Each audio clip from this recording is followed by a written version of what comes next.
Okay, so the next video that we're going to be looking at today, or the next topic we're going to be looking at, is abbreviated and ion configurations. So presumably by now you've had ample opportunity to complete some electron configurations, some short, some long. We're going to look at abbreviated configurations, which is a shorthand way of showing an electron configuration using a noble gas core as a jumping off point. So when we say noble gas, what are we talking about? We are talking about these gases right here in the 8A column. So helium, neon, argon, krypton, xenon, and radon. So with the exception of helium, all of the noble gases end in something P6. So neon in particular, 2P6, argon, 3P6, krypton, 4P6, 5P6, 6P6. Helium is the oddball. Helium actually ends in 1s2. If you think about it, you would actually expect helium to live over here on top of beryllium, with hydrogen being 1s1 and helium being 1s2. But because helium is a noble gas, and it has a full valence outer shell, and it cannot accept any more electrons, it lives over here with the rest of its kind. These are your inert noble gases. And so they're kind of special. We refer to them as being very, very stable. They neither want to gain nor do they want to lose electrons. So they're kind of the oddballs on the table. And so we group them all together. So we can use a noble gas core as a jumping off point when we're doing electron configurations. So really, what does that mean? Well, for example, say I was going to do the noble or the configuration of chlorine, right? Chlorine has 17 electrons. Instead of starting at 1s2, 2s2, and going all the way through, I can instead start at neon. Neon has 10 electrons. I could use the notation of the symbol for neon to take the place of those first 10 electrons, and then I would only have to write out the actual configuration for the remaining 7. So in that particular case, all right, it saves me 10, no big deal. But think about writing something out like, oh, I don't know, lead, right? Lead has 82 electrons. That's a considerably long electron configuration to write out. Well, if I use the noble gas that is appropriate for that, which would be xenon, because xenon has 54. I couldn't use radon. Radon has 86, which is more than lead. I have to use the one that comes before it that has a few less. If I use xenon with 54, well, now I'm only making up the difference between 54 and 82. It's taking a considerable number of notation points off of what I have to write down. So 2 things you've got to really watch when you're doing an abbreviated configuration. First is choosing the correct noble gas, right? Knowing where your element is, knowing which noble gas comes before it, picking the right one. And secondly, knowing where to pick up the configuration, meaning what do I write next? So I'm going to show you a couple little hints on how to do that, and then we will practice a few electron configurations. So we're going to start out by once again writing out our off-ball tree. So again, 1s, 2s, 3s, 4s, 5s, 6s, 7s, 2p, 3p, 4p, 5p, 6p, 3d, 4d, 5d, 4f, 5f.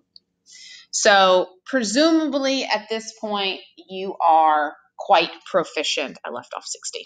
That's what I get for talking and writing. You are quite proficient with writing this off-ball tree out. Okay, we've used it enough. You should be.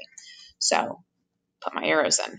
Now, when I was just speaking a moment ago about our noble gases, I said they all end in something P6 with the exception of helium. Helium ends in 1s2.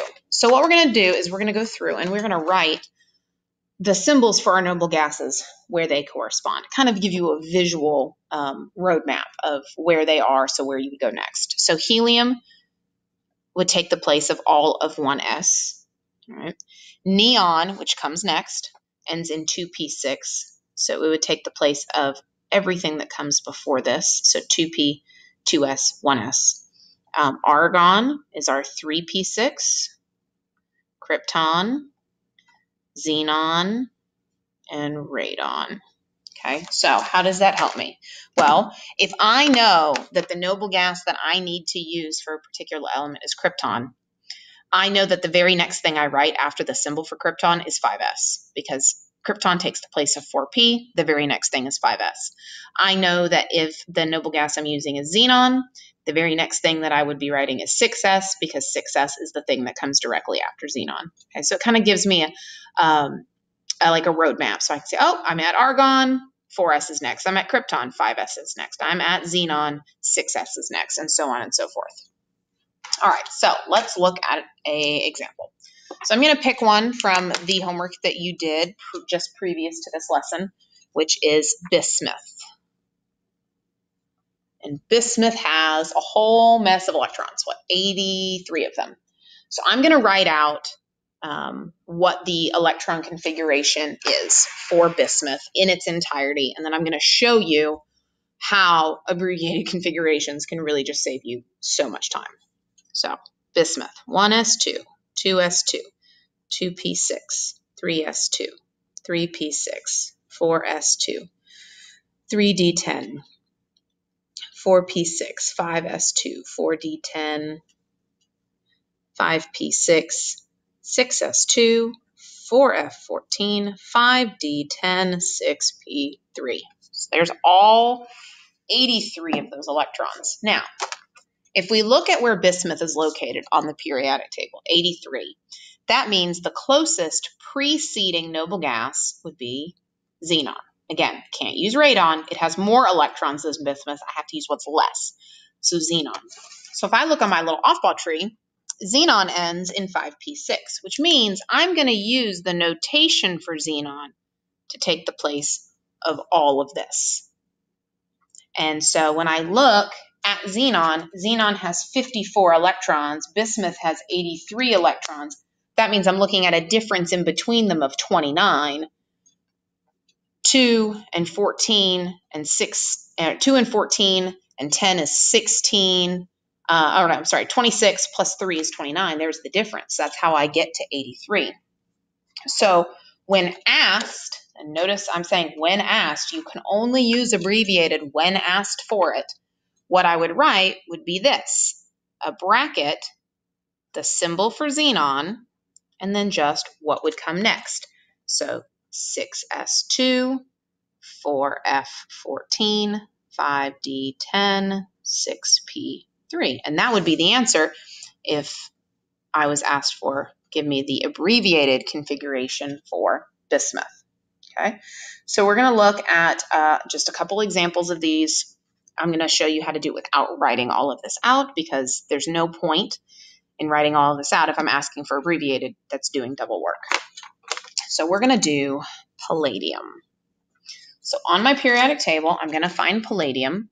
Palladium has 46 electrons, which means the closest preceding noble gas is krypton. Krypton has 36. The difference, obviously, between 36 and 46 is 10. So I'm going to start with krypton, and then I'm going to add the additional 10 electrons. So krypton, right here, ends in 4p6. So then the very next thing I would write would be, slide down, 5s2, go to the next arrow, 4d8. 2 and 8 is 10, so krypton plus 10 is going to give me the 46 for palladium. All right, let's do carbon. All right, carbon's an easy one, and you're like, why would I abbreviate carbon when it only has 6? Well, because you might be asked to. So the closest preceding noble gas would be helium. Now we know helium's only going to take the place of 2 electrons, but again, you're asked to do it, you need to do it. So I'm going to go helium.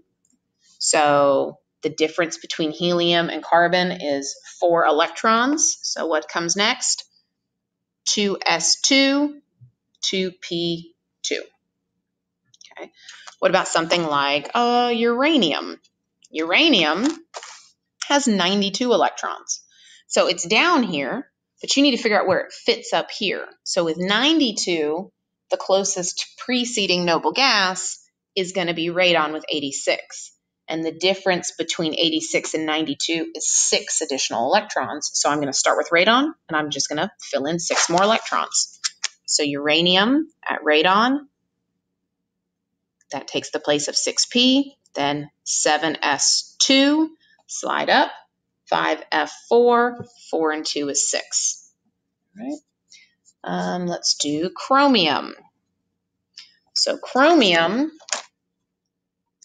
is right here, 24. Now, chromium, that should be setting off warning bells in your head if you are in honors chemistry, that this is an abbreviated configuration, but it's also an exception.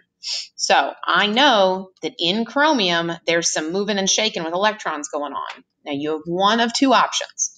You can write the abbreviated the way that it would be predicted and then move the electron. Or if you remember it, you can write it as you're doing it. I'm going to do it the predicted way, and then I'm going to move it just so that you have that visual to see. So chromium, 24. Previous noble gas is argon with 18. The difference between argon with 18 and chromium with 24 is 6. So chromium is going to be argon, 4s2, 3d4. And then as soon as I write that d4, if I didn't already realize it and recognize it, I'm going to be like, uh-oh, that's not right, because I know what this really should be is argon, 4s1, 3d5. And again, that is your honors chem exception. All right. Make sure if it's an exception, whether it's abbreviated or standard. All right, and we'll do one more. Let's do gold. So gold, Au, 79. The closest preceding noble gas would be 54. So the difference between 54 and 79 is what? 25? Yeah, 25. So we're going to start with xenon. We're going to build that remaining 25. So xenon, 6s2, 4f14, 5d9. Oh, wait a minute. Isn't this one of those exceptions too? You're a d9. So what needs to happen? We're going to steal from the s and move to the d. So again, xenon, 6s1, 4f14, 5d10. And this would be the correct answer. Okay? So you're just choosing the closest preceding noble gas, building the additional electrons in between. All right, the other thing that we're going to look at in this video is how to write the configuration if you have an ion. So remember that an ion forms when atoms gain or lose electrons. In particular, a positive ion forms when we lose electrons, because then we have more protons than electrons. A negative ion will form when we gain electrons.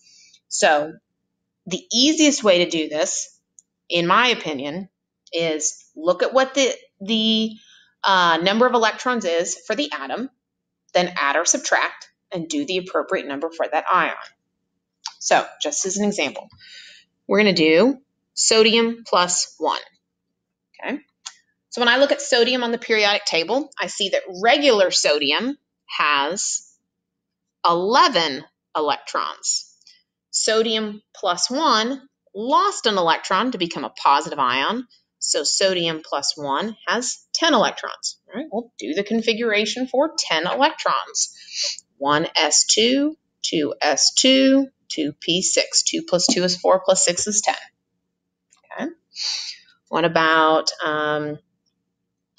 oxygen minus 2? So oxygen as an atom has 8 electrons. Oxygen minus 2, negative ion, has gained electrons. So oxygen minus 2 actually has 10 electrons. Oh, I bet you can't guess what the configuration is. 1s2, 2s2, 2p6. What do you know? All right.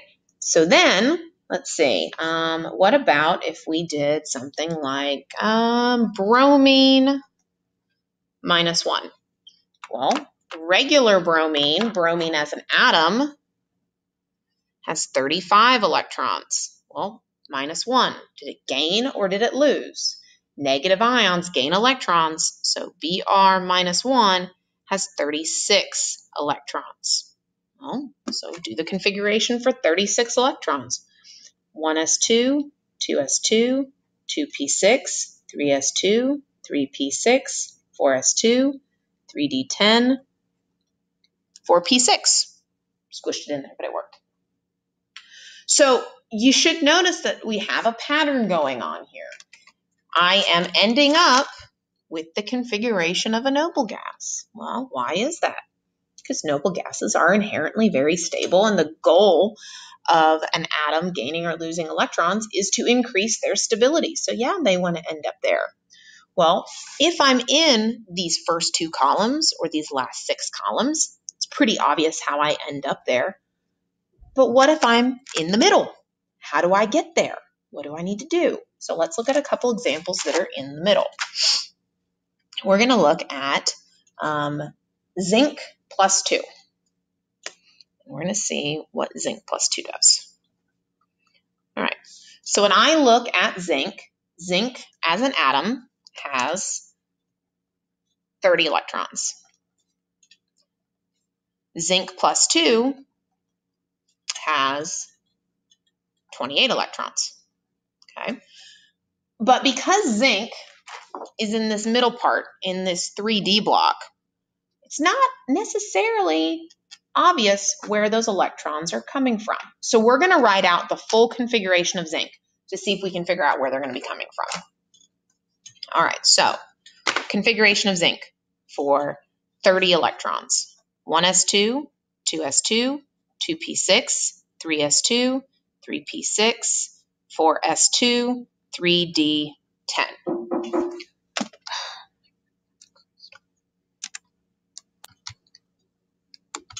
All right, sorry about that. So here is my configuration for zinc. All right, so where did the 2 electrons come from that I'm losing? Well, think about when we were talking about where are the outermost electrons located. They're in the highest principal energy level.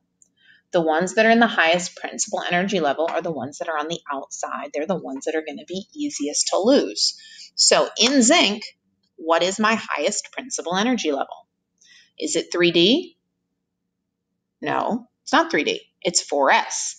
Remember that the 3 layer, if we think in concentric circles, nucleus, 1, 2, 3, 4, the 4 layer, even though it's an S, is on the outside. So if I'm removing electrons, wouldn't I be removing from the outside in? So I would be taking off these 2 electrons here. And so my configuration for a zinc plus 2 ion is 1s2, 2s2, 2p6, 3s2, 3p6, 3d10. That 4s2 just goes away. All right. What about if we did silver plus 1? All right. So silver has 47 electrons. So silver plus 1 would have 46 electrons. So it's 47 electrons, and we're going to lose 1. So we're going to write out the configuration for silver. 1s2, 2s2, 2p6, 3s2, 3p6, 4s2, 3d10, 4p6, 5s. Oh, it's an exception. 5s1, 4d10. Well, can you figure out from what I've written where that 1 is going to come from? If it's coming from the outermost energy level, what's the outermost? That 5s. So get rid of that 5s and write it without it. 1s2, 2s2, 2p6, 3s2, 3p6, s2, 3d10, 4p6, 4d10. All right, one more. Manganese plus 7. You're like, whoa, plus 7, where'd that come from? This is a thing that does actually exist. So manganese has 25 electrons. So we're going to write it out with its 25, and we're going to figure out where it loses 7. All right, so 25 electrons. 1s2, 2s2, 2p6, 3s2, 3p6, 4s2, 3d, oh, not 3d10, 3d5. What am I doing? All right, it's got to lose 7. So where are those 7 going to come from? Well, looks like obviously the first 2 are going to come here. All right, so we lost 2. If I peel the 4s off, now what's on the outside? You said 3d, you're right. Because I peel off the 4s, the 3d is a little bit outside of the 3p. So I'm going to pull off all 5 of those, and 5 and 2 is 7. So there's my 7. 1s2, 2s2, 2p6, 3s2, 3p6. Okay? You should be able to handle any sort of ion now that I throw at you.